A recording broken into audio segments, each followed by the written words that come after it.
다 같이 일어나셔서 우리를 불러 예배케 하신 하나님께 감사하며 사도신경으로 우리의 신앙을 고백하겠습니다. 나는 전능하신 아버지 하나님 천지의 창조주를 믿습니다. 나는 그의 유일하신 아들 우리 주 예수 그리스도를 믿습니다.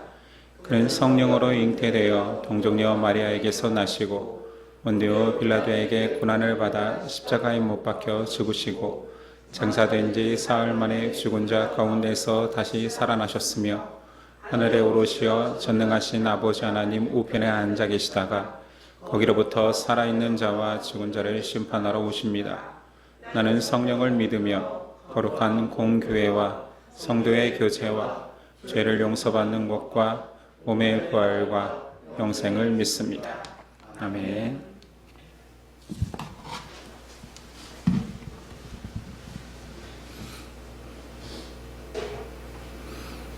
함께 고백하겠습니다.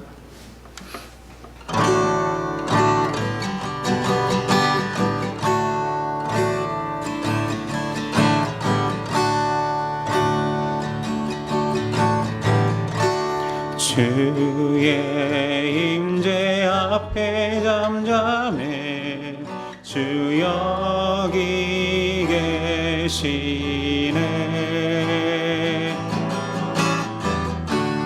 와서 모두 급혀 경배해 진령과 진리로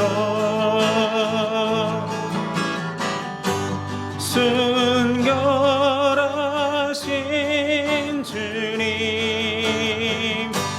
거룩한 존전에 주의 임재 앞에 잠잠해 주 여기 계시네. 주님의 영광 앞에 주의 영광 앞에 잠잠해 주의 빛 비치네.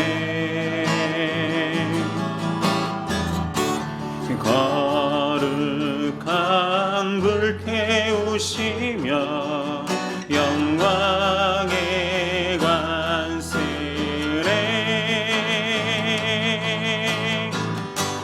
주 영광 찬란해 빛 되신 우리와 주의 영광 앞에 잠잠해 주의 빛 비치네. 주의 능력 앞에 잠잠해 주 역사하시네.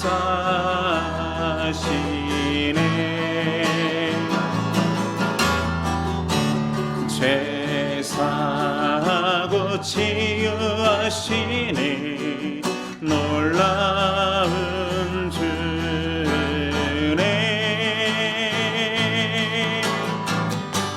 주 믿는 자에게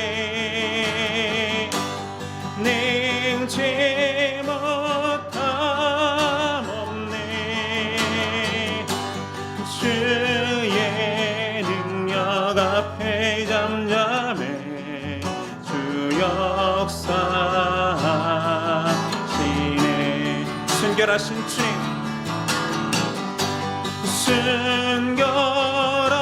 순결하신 주님 거룩한 존전에 주의 임재 앞에 잠잠해 주 여기 계시네. 주님의 영광 찬란해 주 영광 찬란해 빛 되신 우리와 주의 영광 앞에 잠잠해 주의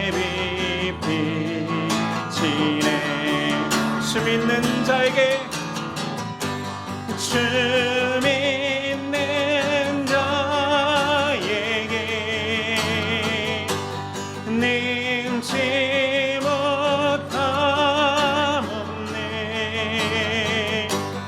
주의 능력 앞에 잠잠해 주 역사하시네. 난 무엇과도 주님을 바꾸지 않으리. 다른 어떤 은혜 구하지 않으리. 오직 주님만이 내 삶의 도움이시니 주의 얼굴 보기 원합니다. 주님 사랑해요.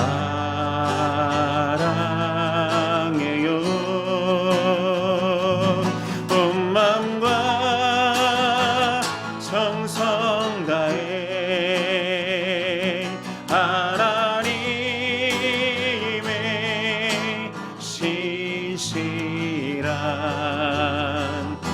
친구 되기 원합니다. 나 무엇과도 주님을 바꾸지 않으리. 다른 어떤 은혜 구하지 않으리. 주님만이 내 삶의 도움이시니 주의 얼굴 보기 원합니다. 주님 사랑해요.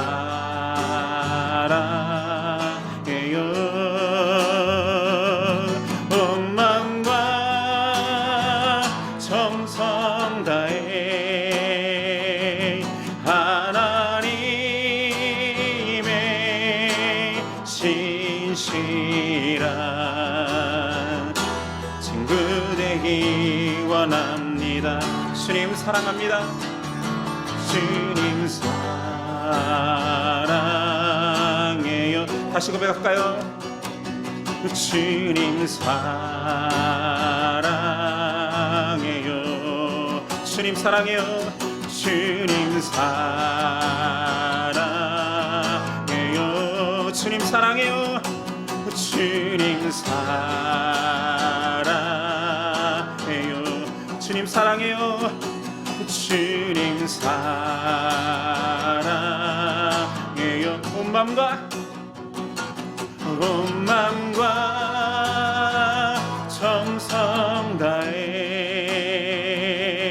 하나님의 신실한 친구 되기 원합니다.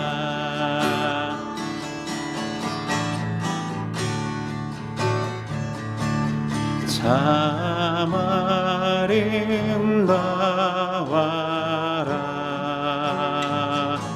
주님의 세계니 저 솔로몬의 옷보다 더 고운 백합화. 참 아름다워라 주님의 세계. 참 아름다워라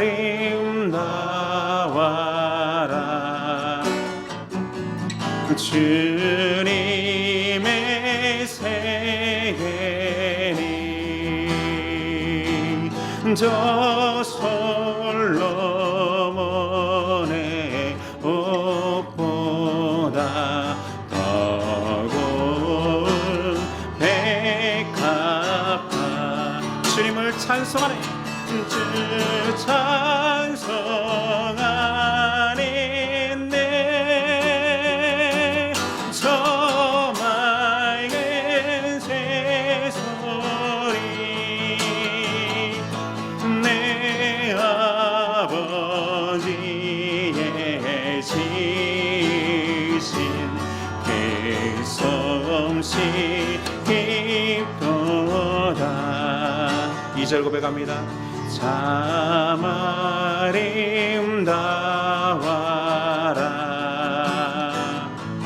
주님의 세계니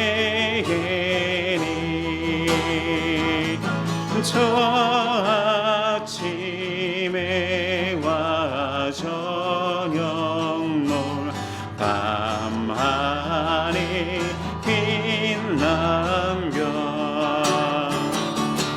망망한 바다와 네 푸른 봉우리 다 주 하나님 영광이 잘 드러내도다. 3절로 고백합니다. 참 아름다워라 주님의 세계니 저 산에 부는 바람과 잔잔한 시냇물 그 소리 가운데 주 음성 들리니 주 하나님의 큰 뜻을 날리 타도다. 주 찬송하는데 주 찬송하는데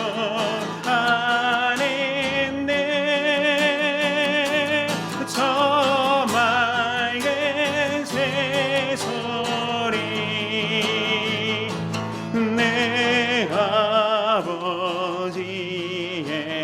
지으신 그 솜씨 깊도다.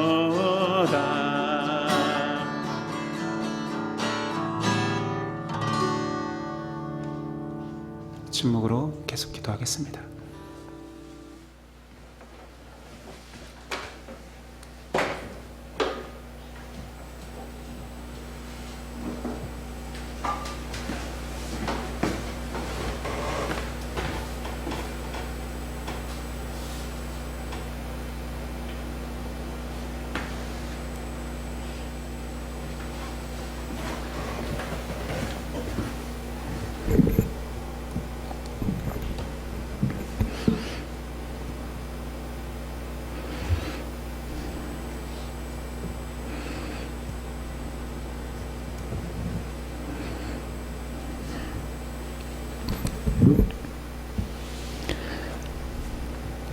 사랑하는 주님, 오늘도 우리를 예배 가운데로 초대하신 하나님의 한량없는 은혜에 감사드립니다.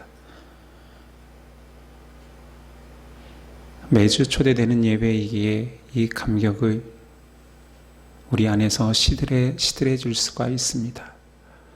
그러나 세상 어떤 은혜보다도 하나님 곁을 주시는, 하나님 앞으로 나아올 수 있는 능력을 주심을 우리가 깨달아 이 은혜가 얼마나 큰지 깨달아 알 수 있도록 도와주시옵소서.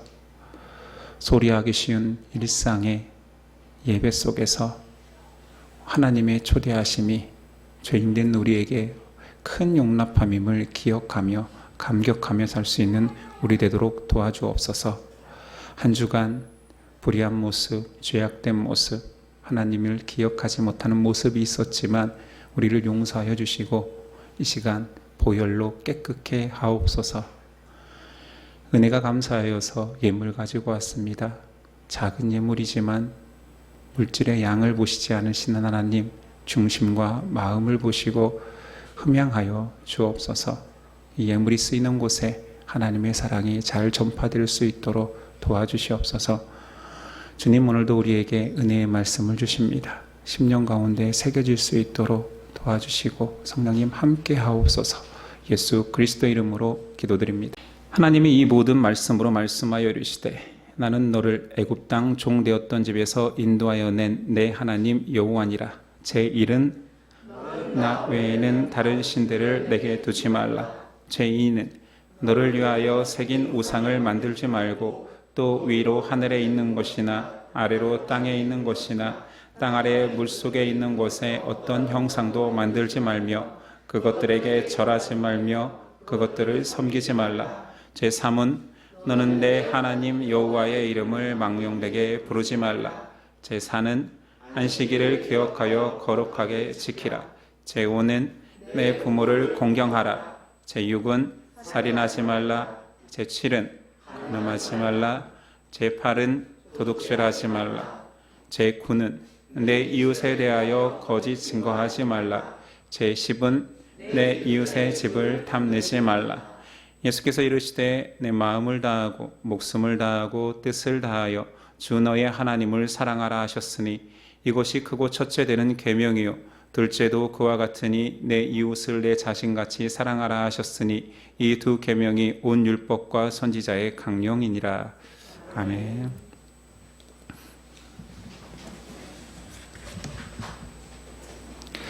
예, 말씀은 사사기 2장 6절로 23절입니다.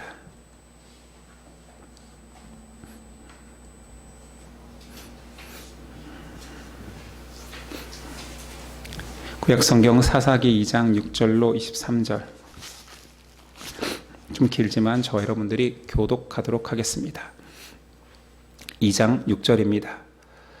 전에 여호수아가 백성을 보내매 이스라엘 자손이 각기 그들의 기업으로 가서 땅을 차지하였고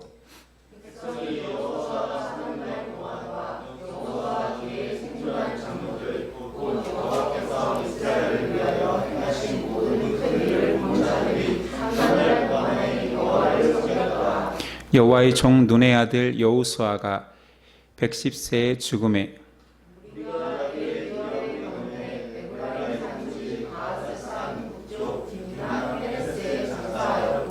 그 세대의 사람도 다 그 조상들에게로 돌아갔고 그 후에 일어난 다른 세대는 여호와를 알지 못하며 여호와께서 이스라엘을 위하여 행하신 일도 알지 못하였더라.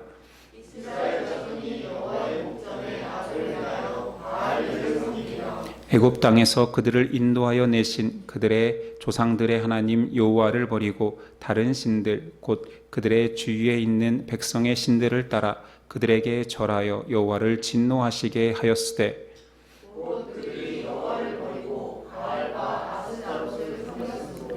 여호와께서 이스라엘에게 진노하사 노략하는 자의 손에 넘겨주사 그들이 노략을 당하게 하시며 또 주위에 있는 모든 대적의 손에 팔아 넘기심에 그들이 다시는 대적을 당하지 못하였으며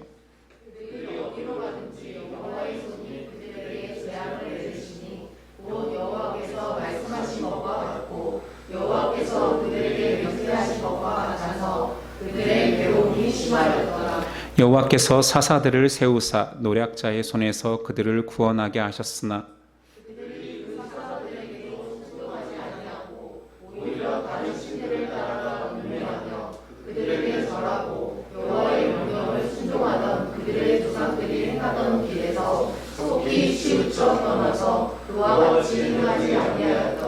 여호와께서 그들을 위하여 사사들을 세우실 때에는 그 사사와 함께 하셨고 그 사사가 사는 날 동안에는 여호와께서 그들을 대적의 손에서 구원하셨으니 이는 그들이 대적에게 압박과 괴롭게 함을 받아 슬피 부르짖음으로 여호와께서 뜻을 돌이키셨음 이거늘 그 사사가 죽은 후에는 그들이 돌이켜 그들의 조상들보다 더욱 살아나가요 다른 신들을 따라 섬기며 그들에게 절하고 그들의 행위와 빼앗긴 일을 그치지 아니하였으므로 여호와께서 이스라엘에게 진노하여 이르시되 이 백성이 내가 그들의 조상들에게 명령한 언약을 어기고 나의 목소리를 순종하지 아니하였은즉 나도 여호수아가 죽을 때에 남겨둔 이방 종들을 다시는 그들 앞에서 하나도 쫓아내지 아니하리니 이는 이스라엘이 그들의 조상들이 지킨 것 같이 나 여호와의 도를 지켜 행하나 아니하나 그들을 시험하려 함이라 하시니라. 여호와께서 그 이방 민족들을 머물러 두사 그들을 속히 쫓아내지 아니하셨으며 여호수아에 넘겨주지 아니하셨더라. 아멘. 오늘 말씀의 제목은 폭로되는 사람의 본성.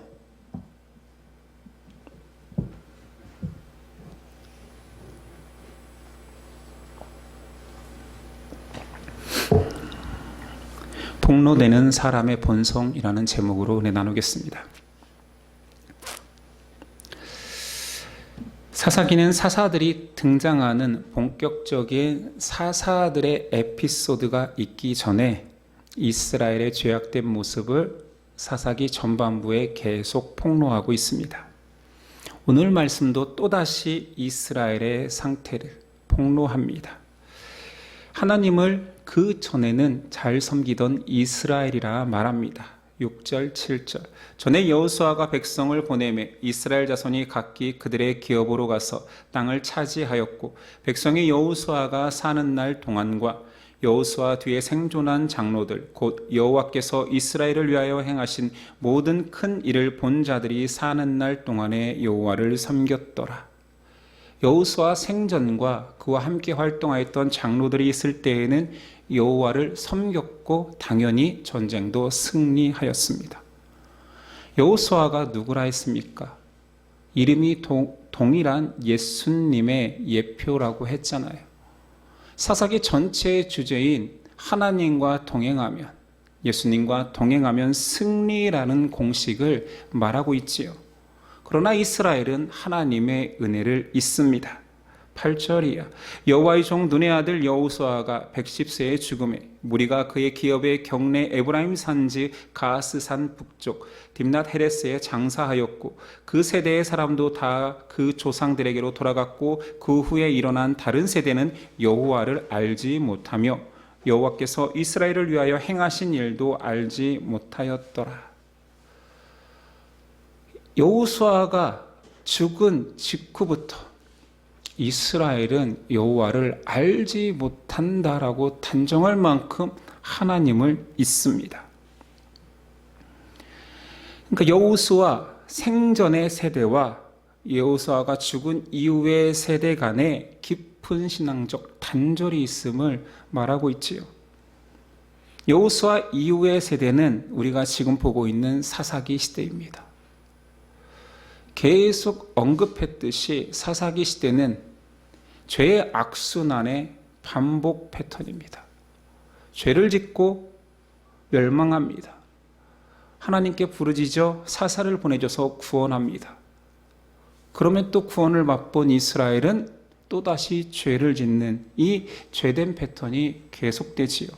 이것을 자그마치 350년 동안 사사시대 전체에서 계속 반복하는 것. 결과적으로 하나님을 버리고 그들은 우상을 택합니다. 11절이야. 이스라엘 자손이 여호와의 목전에 악을 행하여 바알들을 섬기며 애굽 땅에서 그들을 인도하여 내신 그들의 조상들의 하나님 여호와를 버리고 다른 신들 곧 그들의 주위에 있는 백성의 신들을 따라 그들에게 절하여 여호와를 진노하시게 하였으되 곧 그들이 여호와를 버리고 바알과 아스타롯을 섬겼으므로. 성경은 그냥 담백하게 말합니다. 그들은 여호와를 버렸다. 우상을 섬긴다. 바알과 아스타롯을 섬기고 있다. 몇백 년이 지났습니까?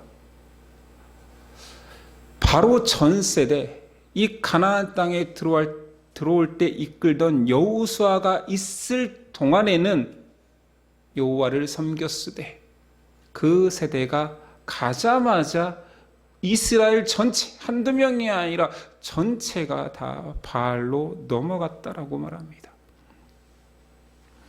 이스라엘의 이런 신속한 배교는 인간 본성에 있는 죄의 경향성이 얼마나 강한지를 보여주지요. 이 죄의 경향성은 강력한 고무줄 같아요. 자력이 강한 자석 같아요. 힘들게 그 죄 가운데에서 건져오지만 아차 하는 순간 원상태로 복귀됩니다. 그것도 신속히 눈 깜빡할 사이에 다시 죄된 자리로 돌아가는 것이 죄의 경향성입니다. 그래서 성경은 계속적으로 인간 안에 있는 이 죄성을 폭로합니다. 사사기에 들어와 우리가 지금 몇 주간 인간이 죄인이다, 하나님 없이는 정말 넌더리 날 정도로 더럽다라는 얘기를 하고 있는데 벌써 지치면 안 됩니다.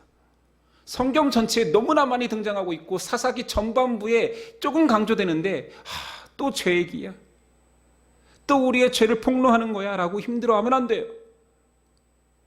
이렇게라도 말씀 속에서 우리가 죄를 묵상하지 않으면, 죄와 친밀한 인간을 계속 들여다보지 않으면 우리가 어떤 존재인지를 망각하거든요. 칼빈은 기독교 강요 1권에서 하나님을 이야기합니다. 근데 그 1권 1장의 제목이 이렇습니다. 하나님에 관한 지식과 우리 자신에 관한 지식은 서로 연결되어 있다. 이러고 시작합니다. 하나님을 알고자 하는데 그 이유가 하나님을 알아야지만이 피조물은 자신을 온전히 바라볼 수 있다는 거지요. 사람은 위선으로 가득 차 있어서 절대자의 빛이 아니고서는 자신을 즉시할 수 없습니다. 사람은 다른 사람의 티끌을 보면서 나는 저 티끌이 없으니 아름답지, 귀하지, 깨끗하지라고 착각하는 존재입니다. 진정한 빛이 비추어져야지만이 자기가 얼마나 더러운지를 깨닫게 되는 존재지요. 그래서 성경은 계속 인간의 죄악성을 폭로합니다. 성경이 묘사하는 인간의 모습은 그냥 죄 덩어리입니다. 창세기 6장 5절, 여호와께서 사람의 죄악이 세상에 가득함과 그의 마음으로 생각하는 모든 계획이 항상 악할 뿐임을 보시고, 세상이 죄로 가득 차 있대요.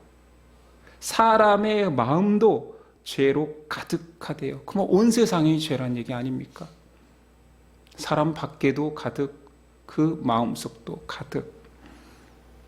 아담은 하나님이 허락한 그 풍요의 에덴 속에서조차, 더 이상 필요한 것이 없는 그 곳에서조차 하나님이 유일하게 막은 그 하나의 열매를 취합니다. 이유를 성경이 써 놓았지요. 하나님과 같이 되고 싶어서. 노아는 심판받아 마땅한 인류 속에서 구원받은 자입니다. 그런데 그 직후에 무엇이 나오지요? 또다시 나무 열매를 취해서 거두어서 취합니다. 술에 취하죠. 벌거벗어 수치를 당합니다. 노아의 홍수는 인간의 본성된 이 죄성은 홍수로도 깨어지지 않음을 고발하지요.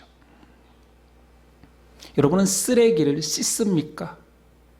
쓰레기는 버리고 소각하지요. 노아의 홍수를 통해서 노아는 거룩하기 때문에 구원받았다, 너희도 거룩해라, 이건 완전히 잘못 해석하는 것입니다.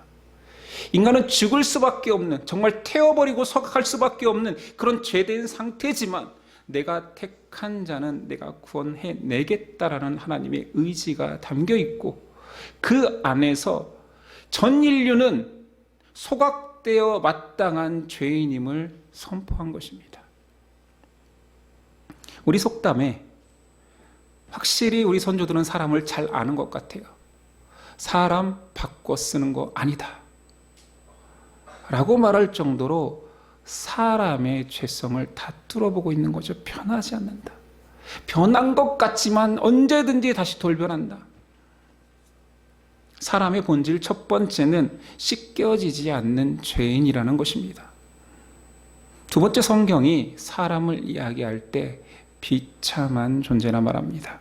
에베소 2장 3절, 전에는 우리도 다 그 가운데서 우리 육체의 욕심을 따라 지내며 육체와 마음에 원하는 것을 하여 다른 이들과 같이 본질상 진노의 자녀이었더니, 사람의 생각하는 바가 아주 어려서부터 악한 것뿐만 아니라, 거기서 끝나는 것이 아니라 본질을 들여다봤더니, 그 사람의 속을 들여다봤더니 어이구, 이런 공중권세의 잡은 자의 속을이라는 거예요.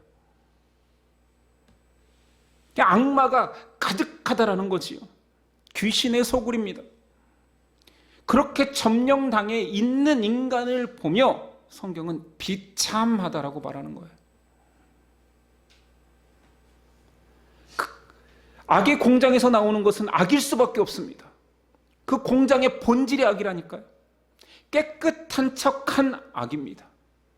고상한 척하는 악입니다. 남에게 선대하는 것 같지만 자기 만족이 가득한 악이라는 거예요. 악의 공장이니까 배출하는 생산품은 다 악이라는 거죠. 인간이 비참한 것은 그 상황에서 벗어날 힘조차도 없다라는 거예요.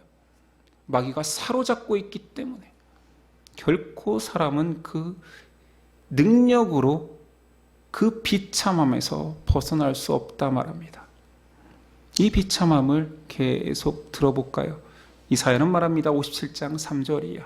무당의 자식, 간음자와 음녀의 자식들아, 너희는 가까이 오라. 너희가 누구를 희롱하였느냐? 누구를 향하여 입을 크게 벌리며 혀를 내미느냐? 너희는 패역의 자식, 거짓의 후손이 아니냐? 너희가 상수리 나무 사이 모든 푸른 나무 아래에서 음욕을 피우며 골짜기 가운데 바위 틈에서 자녀를 도살하는도다. 그냥 인간의 악함을 다 폭로하고 있죠. 예레미야도 말합니다. 9장 3절. 여호와의 말씀이니라. 그들이 활을 담긴 같이 그들의 혀를 놀려 거짓을 말하며 그들의 이 땅에서 강성하나 진실하지 아니하고 악에서 악으로 진행하며 또 나를 알지 못하느니라.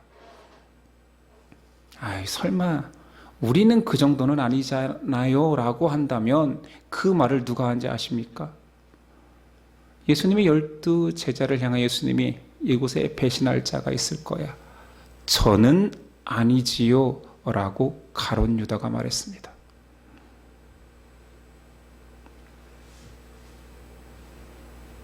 신약에서는 어떻게 말하냐고요? 로마서 3장 10절이야.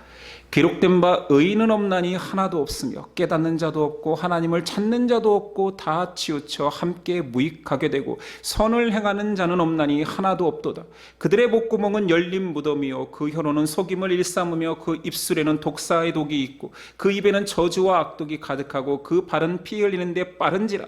파멸과 고생이 그 길에 있어 평강의 길을 알지 못하였고 그들의 눈앞에 하나님을 두려워함이 없느니라 함과 같으니라.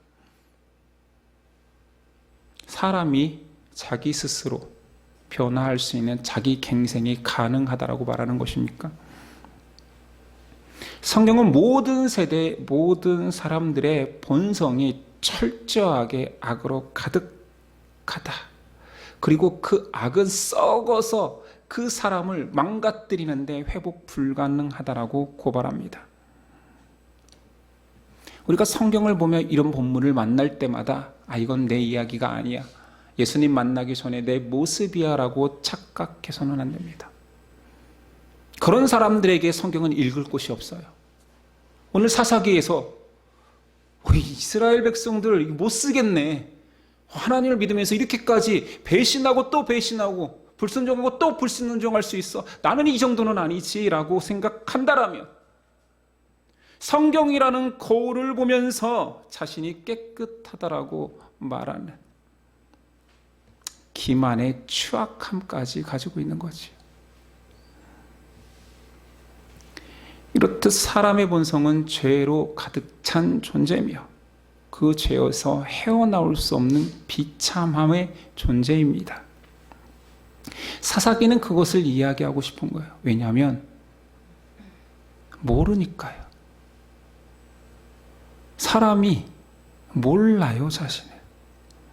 성경이 아무리 그렇다 하더라도 내 얘기는 아니라 여깁니다. 참 구체적으로 한번 우리 떠올려 봅시다. 사람은 자신을 너무 사랑합니다. 자신을 사랑하지 않는다 말하는 그것도 다 거짓이에요. 자신을 너무 사랑합니다. 사람의 본질은 자기 사랑입니다. 사람과 사람이 살다 보면 법이 생기죠. 사람의 법이 있고 또한 하나님도 하나님의 법이 있습니다. 사람은 순종하지 않습니다. 순종하는 척 하지요. 언제 순종합니까? 자기 유익, 자기 자유가 허락될 때 순종합니다. 예를 들어 볼까요? 힘이 생기면 그 힘을 이용해서 사람들은 무엇을 할까요? 다른 사람의 자유를 누릅니다. 이유는 내 자유의 공간을 키우기 위하여서. 그 사람의 자유들을 다 눌러서 내 자유를 키울 수만 있다면 자기를 절대화시키기도 합니다. 그게 권력이요, 힘입니다. 세련되기는 어떻게 할까요? 사람이 만든 문화와 교양과 선행 등이 있습니다.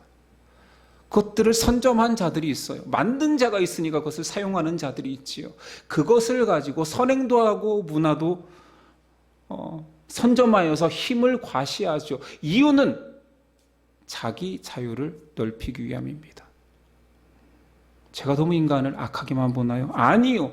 성경과 심지어 철학만 봐도 인간은 악한 존재입니다.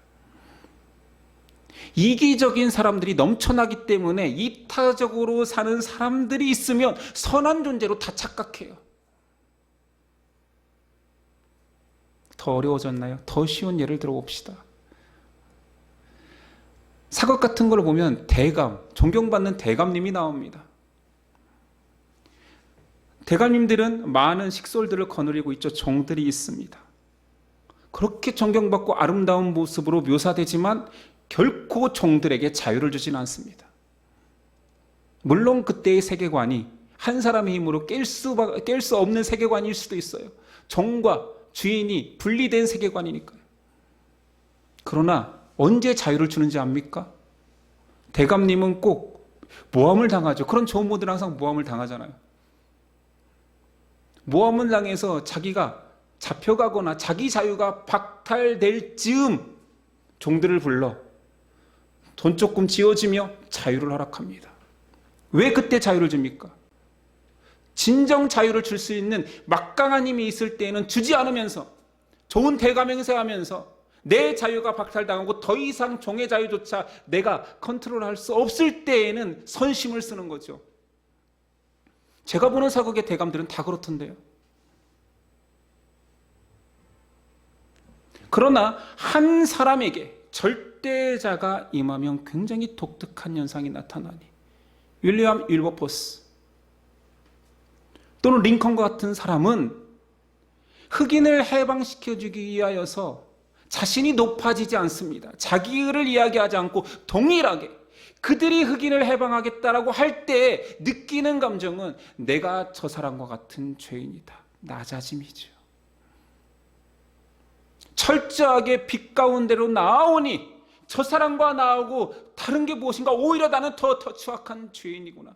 저들을 다스렸고 저들을 핍박했던 죄인이구나. 죄인 중에 괴수이구나를 깨닫게 하는 그 가능성도 하나님의 빛이 임했을 때입니다. 사람의 선의는 또 다른 자기 사랑의 세련된 형태로 드러나지 않나요? 사사기에는 이렇게 자신을 사랑하는 이스라엘 백성들, 자신들이 얼마나 가나안 사람들을 사랑하는지 속이는 이스라엘 백성들이 등장합니다. 하나님이 죽이라 하는데 살려야죠. 이건 인본주의적으로 아니잖아요. 인류애적으로도 아니잖아요. 어떻게 갓난아이 어린아이까지 다 죽입니까? 그들이 스스로 가나안을 살립니다. 그건 사랑이 아니지요. 자기애입니다. 하나님이 아니라면 아닌 것입니다. 하나님은 분명히 말합니다. 그거 사랑 아니야. 내가 사랑을 만들었는데, 내가 사랑을 규정했는데, 내가 따르라는 사랑을 하지 않는 것, 그거 사랑 아니다라고 성경은 말합니다. 사람의 죄성은 또한 똑똑함으로 죄를 감춥니다. 한번 질문을 해볼게요. 선하다라고 할 때 우리는 일반적으로 어떤 이미지를 가지고 있냐면 도덕적이고 구체적으로 준법 정신이 강한 사람, 선한 사람 아닙니까? 맞습니다. 일반적인 의미로는. 그러나 다시 우리 인간 본성으로 들어가 봅시다. 좋은 것과 나쁜 것이 있는데 좋은 것을 택하는 것을 선하다고 합니까? 그건 똑똑하다 그러죠. 많은 사람들이 죄를 짓고 안 짓고를 규정할 때 저는 착하다, 악하다라는 느낌보다는 똑똑하다, 미련하다라는 느낌을 많이 받습니다. 이것도 예를 들어볼까요? 너무 좀 유치한 예지만, 자, 친구 중에 약속을 잘 안 지키는 친구가 있습니다. 정말 안 지킵니다. 깨고 또 깹니다. 그러면 그 친구가 악합니까? 악할 수도 있지요. 그런데 이런 친구도 있습니다. 정말 나보다 더 착해. 순수해. 근데 약속은 안 지켜. 그것은 악하다라고 하지 않고 멍청하다 그럽니다. 멍청한 거지요. 인생의 전후관계, 맥락이 없어요. 이런 상황을 계속되면 자기가 어떤 상황에 놓이게 될지를 모르는 거, 이건 멍청한 것이다. 미련한 것입니다. 악하다고 할 수 없지요. 제가 예를 든 것뿐입니다. 사회에 좋은 것들이 있고 지키면 유익한 것들이 즐비합니다. 이걸 잘 지키는 사람을 선하다 하지 않고 지혜롭다 합니다. 왜 그러냐면 그것을 깨는 순간, 악한 것을 선택하는 순간 강도 같은 권리들이 나를 더 옥죄어 올 거기 때문에 나에게 유익이 있는 것을 선택하는 것은 현명한 거죠. 악한 게 아니라. 선한 게 아니라. 인간이 만든 수많은 법들은 사랑의 근거에서 시작된 것이 아닙니다. 더 큰 두려움이나 폭력을 막기 위해서 인간들이 지혜를 모은 거지요. 그렇다면 선택의 문제지요. 도덕적이고 준법 정신이 강한 사람을 선하다라고 우리는 착각하지만 사실은 똑똑한 것입니다. 그 똑똑함 속에 이기적인 마음들이 굉장히 강할 수도 있는 거지. 아니면 본능적으로 그냥 좋은 것을 택하는 본성인 거지요. 그걸 선하다 하지 않습니다. 물론 사회는 그걸 선하다 합니다. 법을 잘 지키는 착한 시민. 성경은 근데 관점이 전혀 다릅니다. 이 똑똑한 죄인이 성경 첫 등장 인물부터 시작됩니다. 아담이지요. 아내를 허락받은 아담의 고백이 이렇습니다.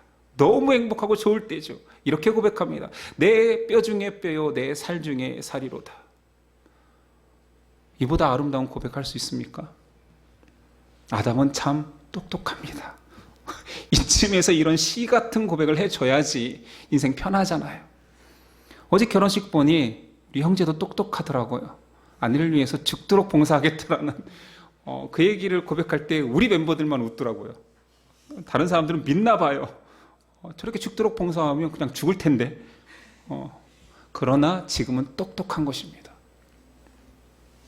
근데 그 아담이 선악과를 먹고 이렇게 고백합니다. 하나님께서 주셔서 나와 함께 있게 하신 여자가 그 열매를 주므로 내가 먹었나이다. 와, 똑똑합니다. 재판관 앞에 서서 그 절대자에게 죄를 떠넘기는 똑똑함, 지혜로움.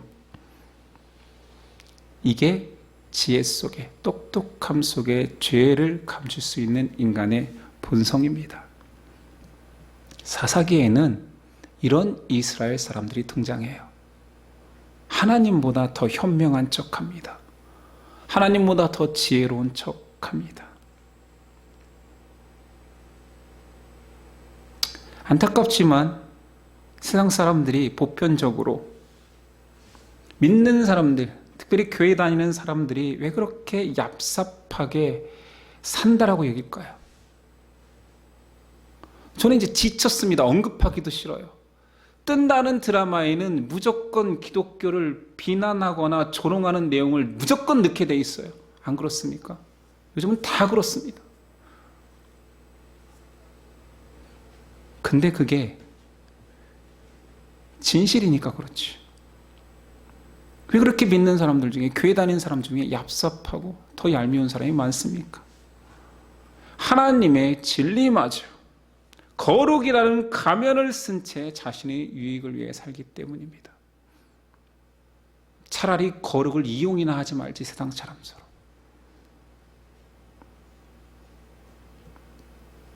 사람의 죄성을 또 폭로하기를 사람은 그 죄인으로 살면서도 죄인인지도 모릅니다.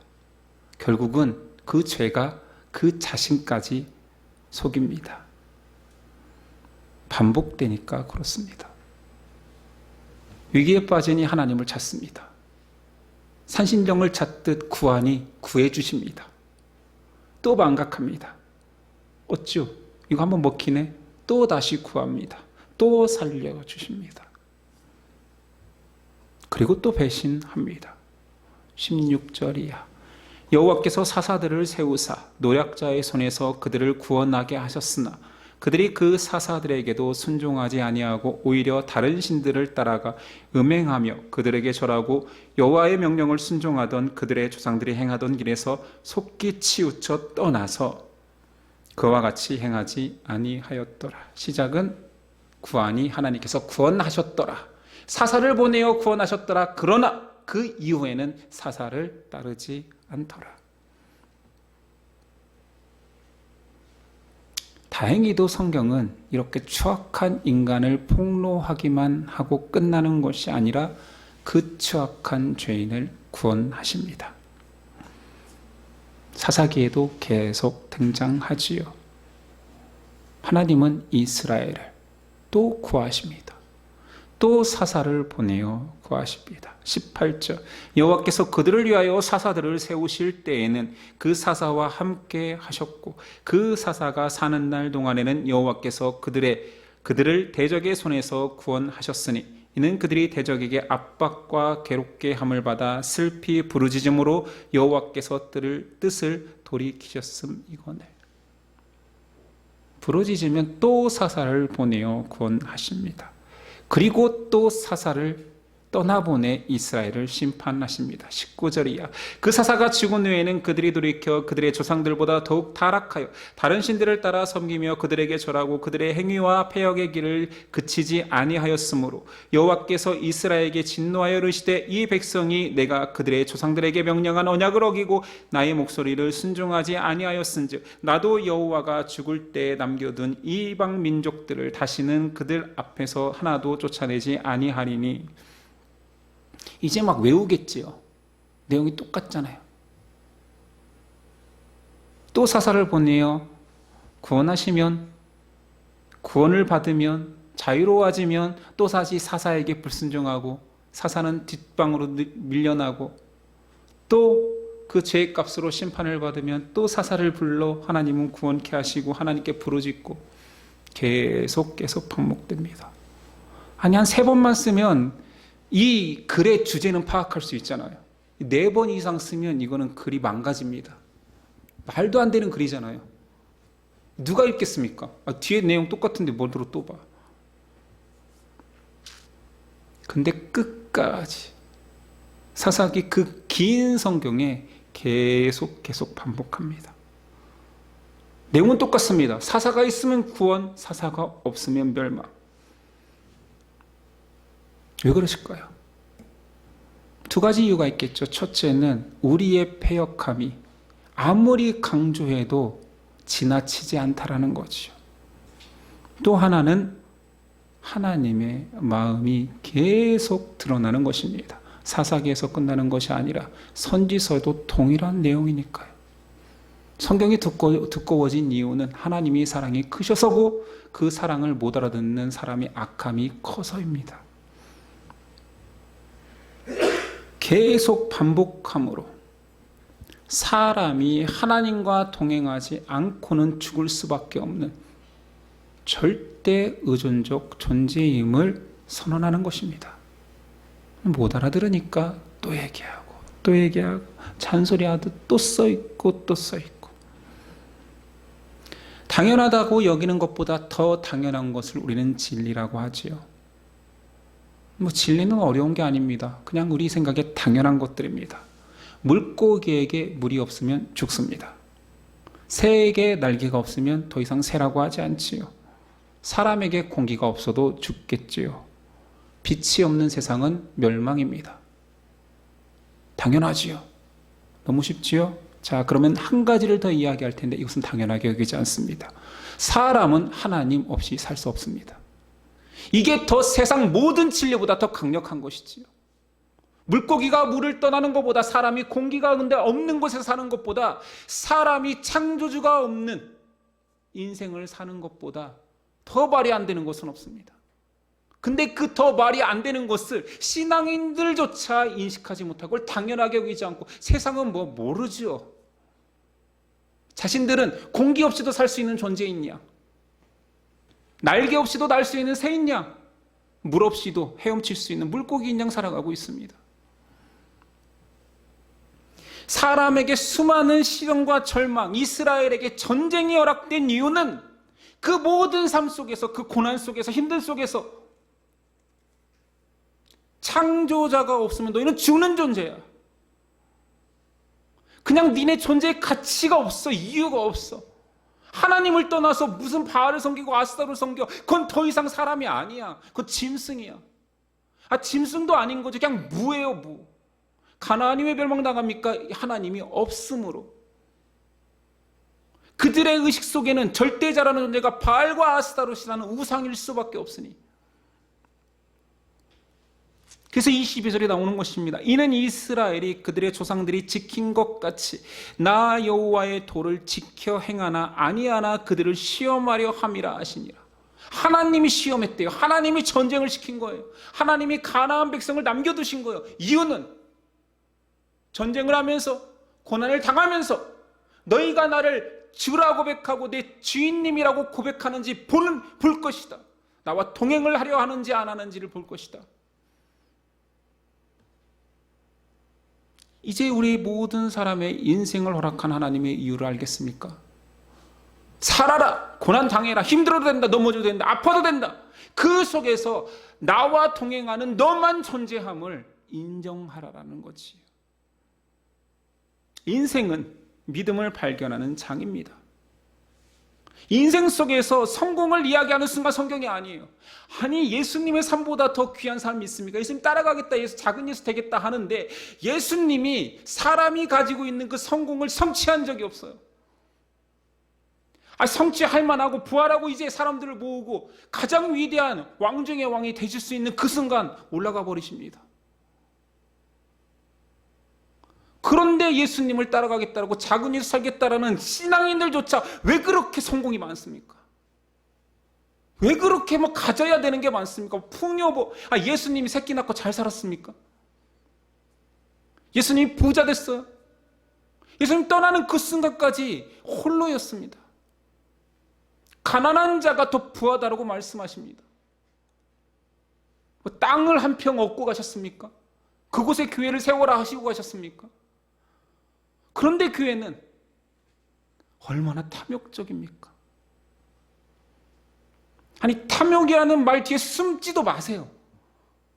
그냥 신앙인들이 얼마나 자기의에 넘쳐 삽니까? 사람은 절망의 순간, 그냥 바닥에 떨어진 순간에도 뭔가를 해서 하나님께 이쁨 받으려고 해요. 아담이 가장 추악한 원죄를 저질러 놓고도 무슨 짓을 했습니까? 그 수치심을 가리겠다고 나뭇잎을 따가지고 옷을 만들어 입고,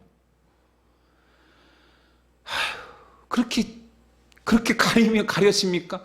더 쳐다봐지지 않겠어요? 뭐 있냐 저거? 저 뒤에 뭘 감춘 거야? 더 취해 보이지 않겠습니까? 인간의 노력이라는 것이 그런 거예요. 죄를 짓고 그걸 가리겠다고 이쁜 짓이라고 한다는 것이 무화과 나무잎을 엮어 자기 추함을 가리고 있습니다. 하나님이 선물로 가죽옷을 주실 텐데, 희생 제물에 가죽을 완벽하게 수치를 가려 주실 텐데, 하나님은 인생에게 이쁜 짓을 요구한 적이 없습니다. 이쁜 짓이라는 것 자체가 있습니까, 우리가? 모든 것이 악한데 하나님께서 무슨 영화를 드리겠다고 그 죄인들한테 이쁜 짓 하나씩 가져와. 넌 2개 가져와. 3개 가져온 너는 축복. 형통. 넌 10개 가져왔으니. 하나님이 사람에게 원하시는 인생은 하나님 없이는 저는 못 삽니다. 구원이 하나님에게만 있습니다. 내 인생은 무가치하지만 하나님 때문에 의미가 생겼습니다. 고백하라는 것입니다. 하나님 앞에서 자기 가치를 증명하려 하지 마십시오. 그것이 자기 위선입니다. 하나님이 이뻐서 구원한 게 아닌데 자꾸 이쁜 척을 해요. 역겹죠. 그 세상 방식입니다.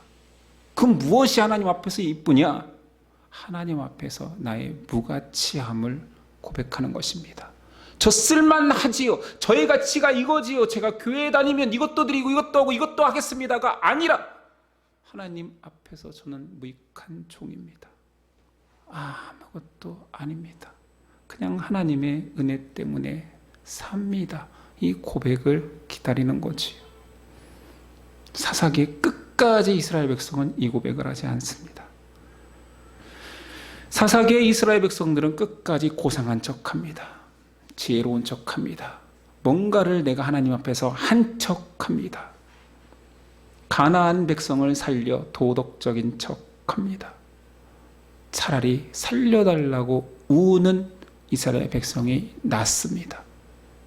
지난 시간 통곡의 자리 복임이 차라리 은혜롭습니다.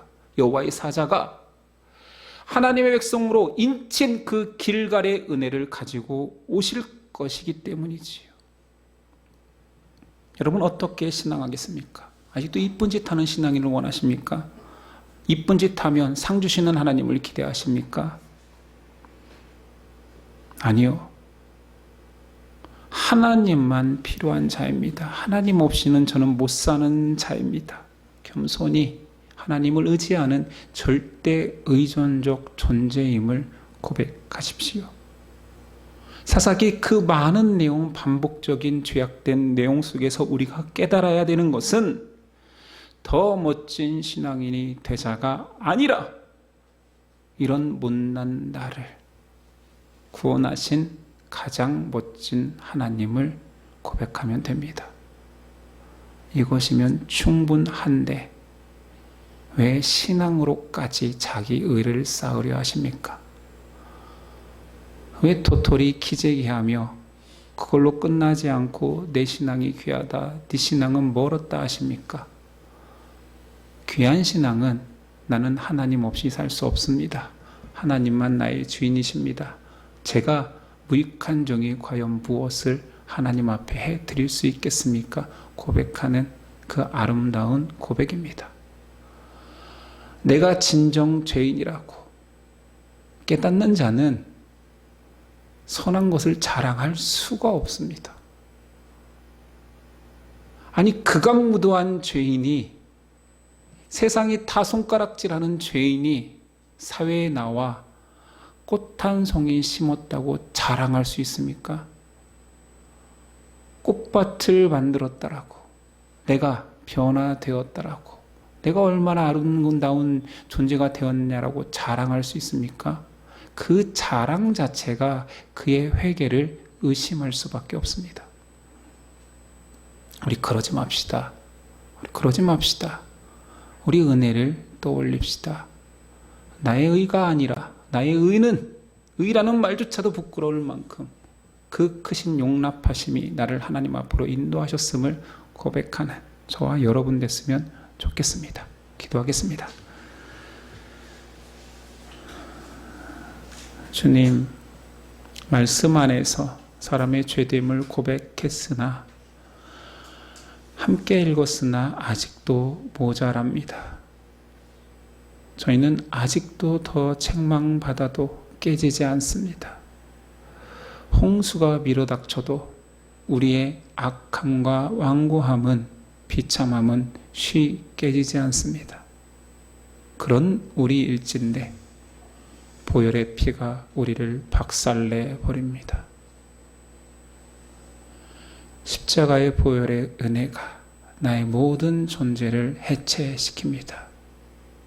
내 안에 가득한 마귀와 죄성을 다 몰아냅니다. 내 노력이 필요한 것도 아니요, 내 눈물이 담겨서도 아니요, 그리스도의 공로가 너무 크기에 십자가의 은혜가 너무 강력하기에 그 진리 앞에 모든 것들이 부서지고 예수 부활과 함께 우리가 다시 태어납니다. 그런 존재인 우리가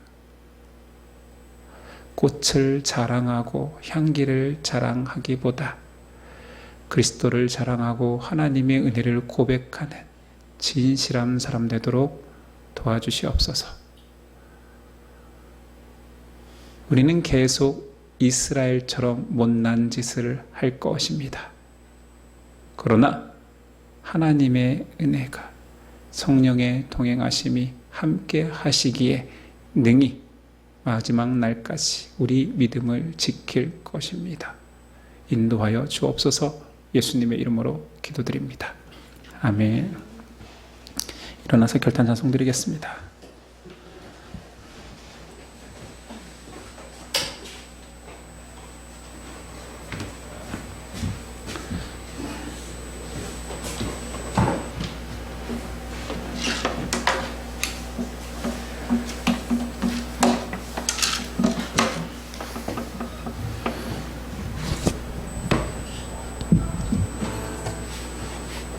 무엇과도 주님을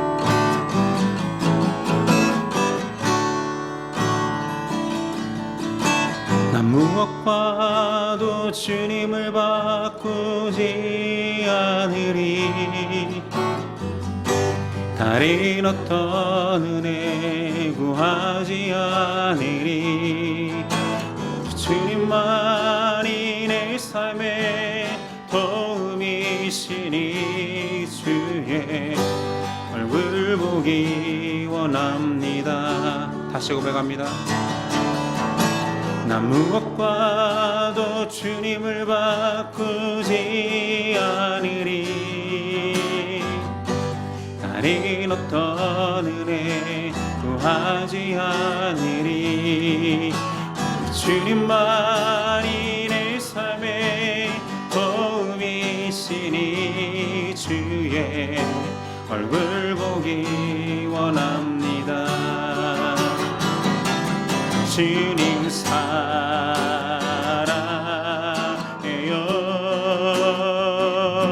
온 마음과 정성 다해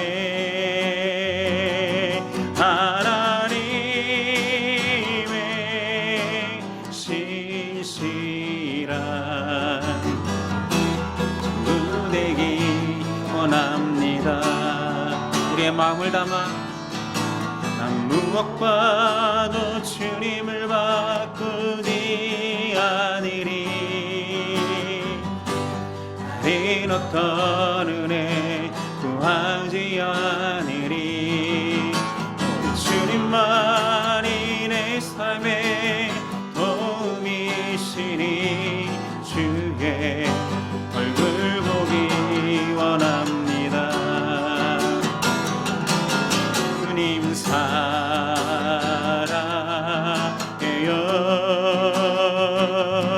온 마음과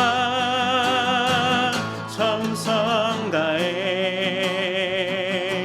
하나님의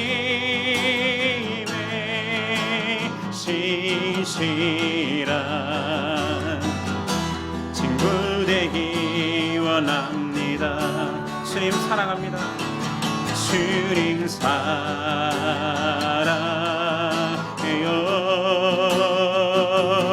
온 마음과 정성 다해 하나님의 신실한 친구 되기 원합니다. 주님 사랑합니다. 주님 사랑해요.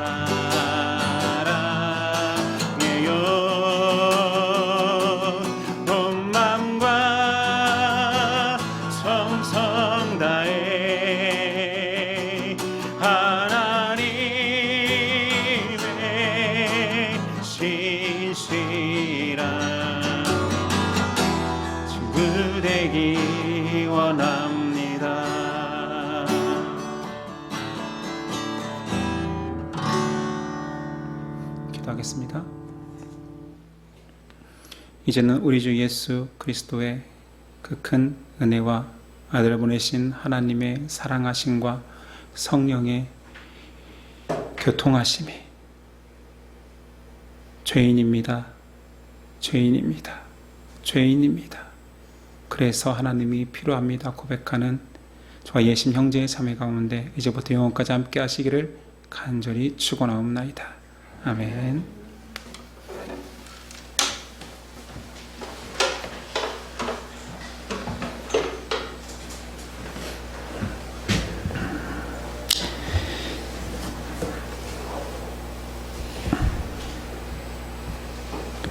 예,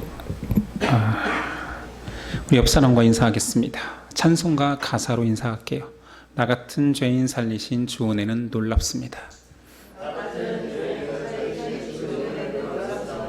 네, 어제 그 축가 너무 아름다웠고 개인적으로 제가 대신 인사를 다 받은 것 같습니다. 광룡이 어머니께서 너무 은혜로웠다고, 너무 좋았다고 몇 번을 말씀하시더라고요. 정말 좋았나 봅니다. 여러분들이 요새 준비하고 해서 특별히 인도에서 이렇게 준비한 다음번이 굉장히 이제 본인 차례일 텐데 어쩔까 걱정됩니다. 지금 예심의 모든 역량을 다 끌어낸 것 같아서 다음에는 어쩔까 심히 염려는 됩니다. 자, 오늘 오후는 소그룹으로 모이겠습니다. 예배를 마치겠습니다. 한 주간도 승리하십시오.